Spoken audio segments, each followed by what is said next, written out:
Can you hear it? They all shout pandemonium, but we pretend it's silent. Can't you see? We've been blinded by this artificial light made by a little piece of arsenic.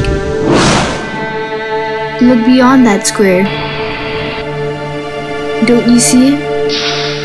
Our hate is being controlled and Geppetto is society. Stop.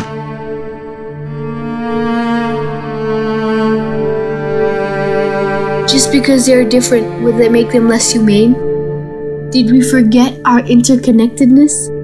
There are many more civilizations waiting out there. Waiting? Waiting for what?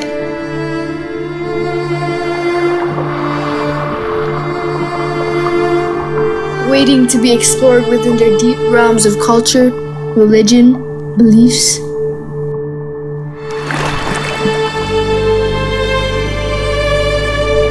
I'm Zarissa Marican. This is my journey of seeking the truth, the answer to all these point of views. Who are they? Who are these people? They can't hear the chaos like I do.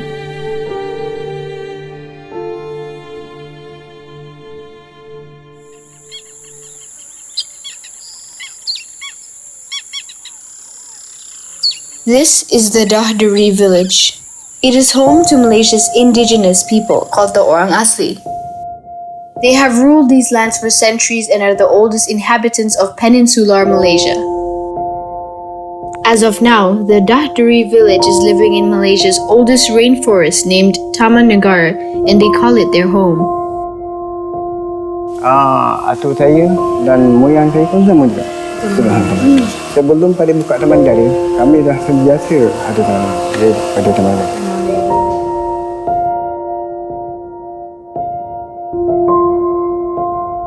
Kami bukan ada kekampungan. Kami kerjasama macam ini pemindahan.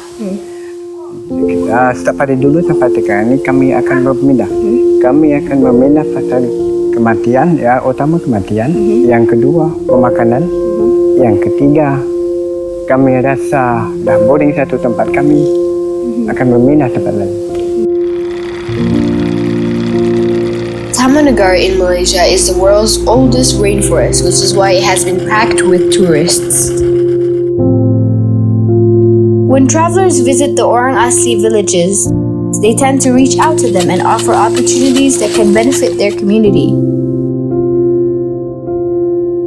Pencahayaan keharian macam ni lah. Pelancong datang, dapat tunjukkan demo untuk bulu sempit, dan kita bagi dia cuba-cuba api, kayu dan rotan.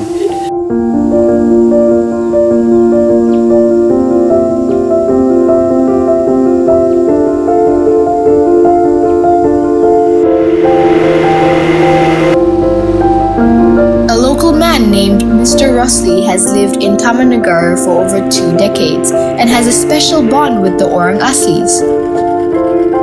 Saya kira macam adik-beradik lah kalau berkawan dengan dia orang tu.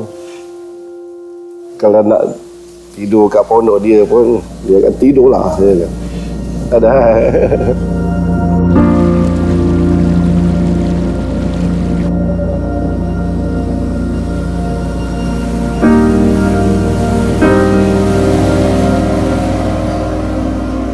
Kalau nak pergi kat tempat orang asli ni untuk sebagai supporting, kita tak boleh anggap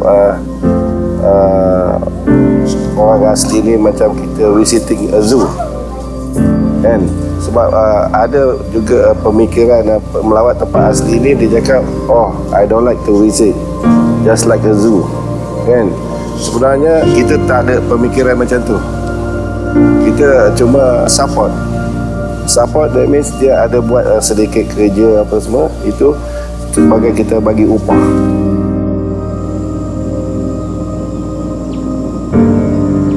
Identities and relationships are important in communities, especially in the Orang Aslis.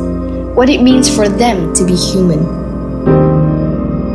So I thought studying Orang Asli was a little bit colonial to try to understand cultures and all that. So I sort of turned it around to understand relationships. So development as a set of relationships, government and community and NGOs, community and developers. Interconnectedness.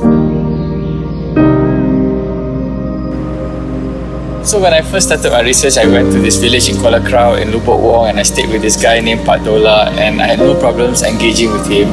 But I went with Dr. Hood, and then later Dr. Hood would draw maps for me and says, okay, go to this other place. It's a community. Then the people are called the Cik Wong, and he would tell me, go and meet this guy, interview him. So I did. I would drive alone and go to a village, knock on the door, and say, is Pak Beng here? And yeah, there's Pak Beng. He's an old man sitting on the floor, and then he would accept me in.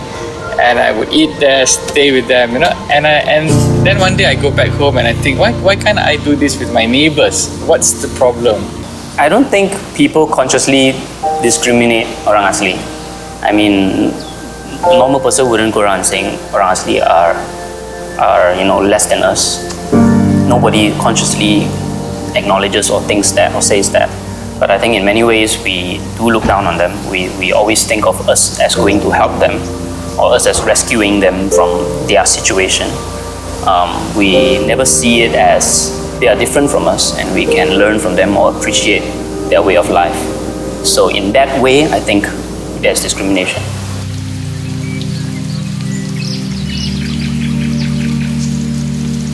The main core of the Orang Asli's way of life is their relations towards the jungle. All different aspects in their life are connected to the forest. Dalam hutan kami dari dulu sampai sekarang kami hidup untuk pemakanan ubi dan bertukar ganti beras dan garam masa dulu, urutan dengan garu. The Orang Asli connection with the land and the forest are actually very, very close. Unlike us, when we leave a place, like a piece of land, we don't feel anything, we move on. But to them, their spiritual, their income, their livelihood, all based from the forest. These are the skills they have. So, when the forest is, when they're losing the forest, then they are losing their identity as well and everything. The environment is always important to them because they've lived off the land and of hunting, of gathering, of fruits, of planting for generations. So that connection to the land is there. Whereas for people like me, Chinese diaspora, we don't have that strong emotional or reliance on the land. Yeah, so if you don't have education in our society today, you don't really have a lot of work you can do. Yes, that's true. Yeah, and so there's no money. But what they do have is this knowledge about the jungle, and it has sustained their society. They've opened land and cultivated. They've gone hunting. They've collected jungle fruits. They've sold some of it. They eat some of it. So this whole body of knowledge tied to the environment has allowed them a livelihood, a way of life, and a livelihood. They are the original owners of this land. Yeah, and if we need to recognize that they are being denied access to land that they have settled on for generations, simply because they don't know how to stake a claim in that land. We know how to buy land, we know how to get land title and lease. Orang Asli were never part of that system, so they never get a claim to their land, even though they've been there for generations. And this system has been imposed on them. They've lived by another social structure, another form, another society that doesn't have these rules. Just like their ancestors, the majority of Orang Asli believe in animism, whereby any living creature or natural object possess a distinct soul. What we see as Orang Asli living in the jungle and all, if they are nomadic animistic groups like the Batik, the Jahai, their religion is tied to their relation to nature. Their church, their temple is the jungle. Their God is a singular God, but has many spiritual arms, and that connects them to the universe. But just like any one of us, someone might be a Christian, someone might be a Muslim, someone might be a Hindu. So our worldview differentiates us and shapes a little bit of our needs. But generally, as a socio-economic being, it's the same thing. We all want money. We want to... Atau membagi pilihan untuk pergi ke kota atau tinggal di sini, Tok pilih yang mana? Kami tinggal macam ini saja. Tinggal macam ini. Rasa kami apa macam kan? Ada banyak kebantuan kerajaan di mana-mana, tapi kami tak berminat saja. Kami macam tadi lah, kami rasa suka nak mindah kami ke sini. There is a movement, somehow or other to bring them out, to so-called live in amongst the society, to modernize them. But actually, that is not the way. Actually, yeah. And there's no point bringing people who are independent, autonomous, with their own sets of knowledge to survive. You bring them into an economic system where they end up at the bottom. Yeah, exactly. And they're made vulnerable as a result of that. The Orang Asli do not use any form of electricity or machinery in their daily lives. The Malaysian government considers and refers to them as an underdeveloped community, which is why they created a department for the Orang Asli development progress. But do these people really want modernization? Is the Orang Asli's development in society really progress, or is it oppression against their community? So in my interactions with the government, specifically the Jabatan Kemajuan Orang Asli, which oversees development of Orang Asli in the peninsula, and I have never come across a person working at Jaguar who is Orang Asli. So that's, for me, that's not to be racist, but if you intend to develop community, Orang Asli community, it might be good to get Orang Asli involved in that effort. Hundreds of millions being provided to the Jaguar so to implement all these programs for the Orang Asli. But the thing is, we don't see it on the ground, So our policies generally are benign. They're not bad policies. It's just implementations can improve a lot. But when it comes to religious, so sometimes they'll hide it behind things like, if you look at the Jaguar development policy, on top of it is spiritual development. What that really means is Islamization. This is a problem because when they convert into Islam or Christians, they are being told that they cannot practice their culture, the animistic way, because it's in the Christianity as well as in Islam is haram, or cannot do this, it's against their religion. So with that, they are losing their identity, their culture, which is, to me, their culture is actually is our heritage. You need to ask the Orang Asli, what do they want? You don't impose what you think is best for them. For me, is that what we are doing is imposing on them, this is best for you. Living in a brick house, so-called modernize the Orang Asli. But that's not modernization. The house collapsed within a year. Everything comes out. So what is modernization? It's not about living in a brick house. It's not about bringing them out to the outside world and think that they will become modern. It's not that. I think they should be given access to education, access to health, access to basic necessities.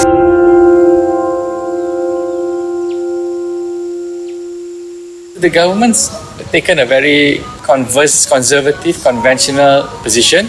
They want to assimilate everybody into one society, which is great. You want everybody to integrate but assimilate as well. So integrate through systems, assimilate through values. But the problem is it hasn't happened with them in the proper way that offers them the same opportunities and access. So assimilation has become a sort of oppressive tool towards them. So it's limited their opportunities, not expanded. So when people say they're anti-development, they're not anti-development, they're anti being pushed out of development.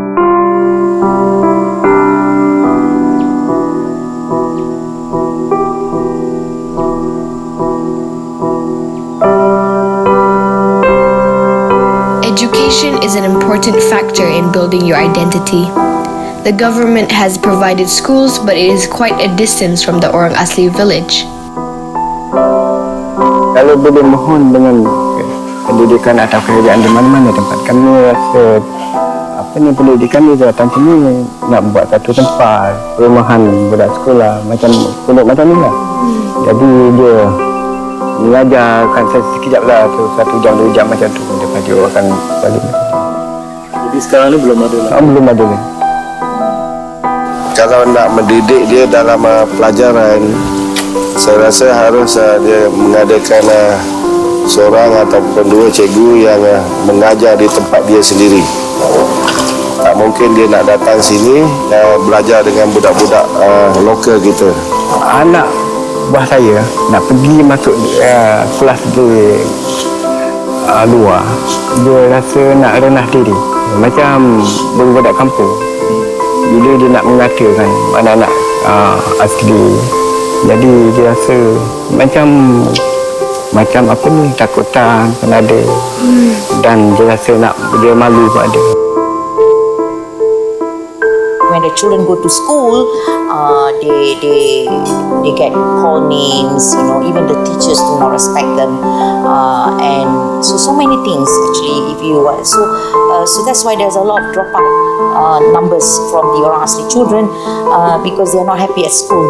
Most of them drop out by the time between standard 6 to form 1, I think 50-60% drop out, 40 to 60%. So very few make it to tertiary level education, very few make it to form 5.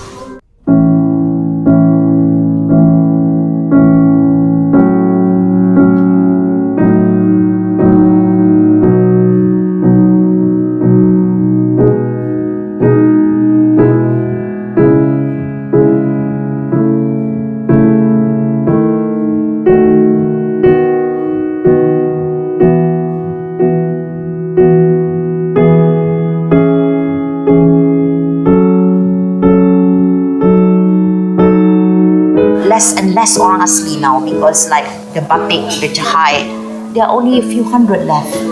Eventually they will be wiped out. There are a lot of little knowledge that we can learn from them that we don't consider knowledge at all. So if we don't preserve their way of life, or we don't appreciate that knowledge or their diversity of cultures, we lose all these little things that could have enriched society.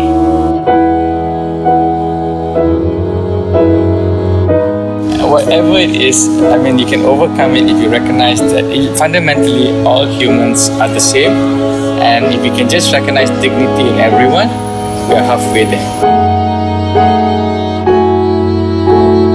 Please acknowledge and respect the existence of our Orang Asli. They are our national treasure. They are our national heritage, and we must preserve them. Life is actually simple. It's whether you choose it to be or not to be. The Orang Aslis, they've chosen a life free of pollution, machinery, and technology. But they've also chosen a life that would limit their opportunities to education and even better healthcare. They have chosen this life. We shouldn't have the right to dictate their choices. Instead, we should respect them and their boundaries, because after all, we are the same. So just open your eyes and see that their way of life is not only different, but beautiful.